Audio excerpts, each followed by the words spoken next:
Você vai no médico e você tem um determinado problema.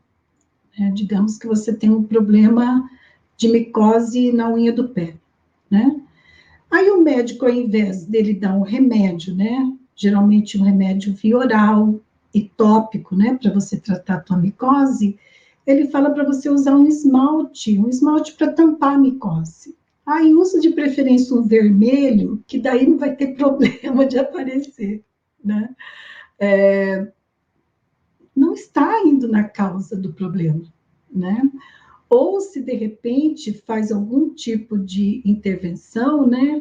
Ah, passa uma pomadinha, né? Ou faz um tal que fica inócuo, tem a sua importância, mas precisa ir além, pela complexidade que é uma organização, né? Uma empresa, há uma complexidade na organização do trabalho, nas relações de poder, as relações hierárquicas, toda a subjetividade que está presente ali, que isso precisa ser visto, precisa ser monitorado, né, na empresa.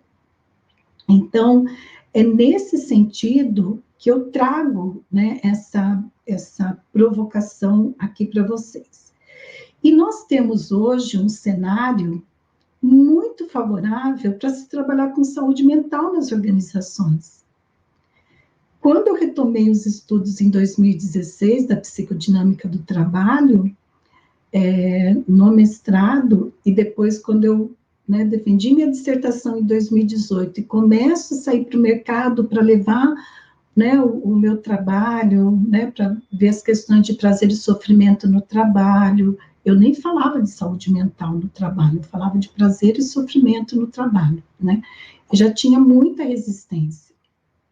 Quando, em 2019, eu começo a desenvolver alguns trabalhos para as empresas, né? Começo a fazer alguns cursos abertos, alguns eventos abertos, para ir poder provocando, né, essa reflexão, ainda havia muita resistência. Quando a pandemia ela é deflagrada, e aí foi em 2020, né? Que a gente está em 2022, eu fico, às vezes, até perco a noção, assim, do tempo. Que só potencializou uma crise que nós já tínhamos, né? De uma falta de cuidado com a saúde mental, que é histórico. Quando você analisa os dados aí nos últimos 7 anos, 8 anos, a gente vê pelos indicadores, e no meu e-book eu trago esses dados para vocês poderem, né, ter essas informações ali, o quanto que já vinha, né, assim, carecendo, né, de um cuidado à saúde mental no trabalho. As pesquisas, né, os pesquisadores no Brasil, né, várias pesquisas riquíssimas mostrando, e muitas baseadas na psicodinâmica do trabalho, como que estava a saúde mental dos trabalhadores. E aí, com a pandemia, isso só intensificou, só que as empresas precisaram dar conta.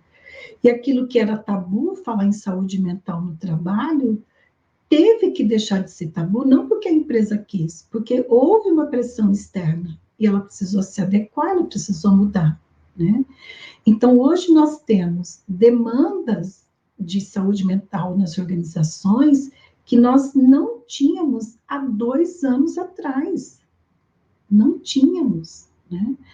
Então, mas é preciso, nós, psicólogas, nós temos autoridade para esclarecer as empresas, que precisa ir além da psicoterapia individual. Não é excluir, então eu vou cancelar o plano lá que eu tenho com a empresa XYZ. Não é disso que a gente está falando, pelo amor de Deus, mantenha um plano. Porque imagina se não tivesse esse plano individual, né? Esse serviço individual de psicoterapia para esses trabalhadores, a situação estaria muito mais grave. Mas é de dar à empresa a responsabilidade que ela tem, né? Colocar para a organização a responsabilidade que é dela, dessa gestão da saúde mental no ambiente. E aí, considerando, né, as 3 dimensões da organização do trabalho, né? Que é a própria organização do trabalho, as condições de trabalho e as relações socioprofissionais. Então, essas três dimensões, elas precisam ser acompanhadas pela empresa, né, pela organização. Isso é uma responsabilidade que a organização tem. Porque senão você corre o risco de culpabilizar o trabalhador quando ele adoece mentalmente, causado pelo trabalho. Ah, mas a culpa é dele.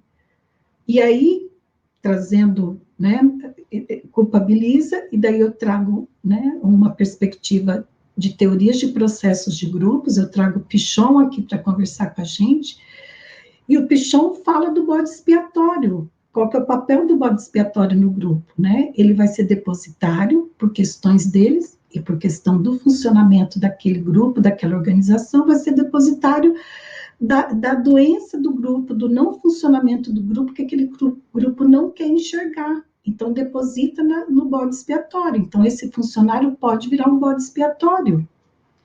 E aí demite o funcionário como, o problema era com ele que, né, que não tinha condições, tal, enfim. Só que não vai na causa do problema.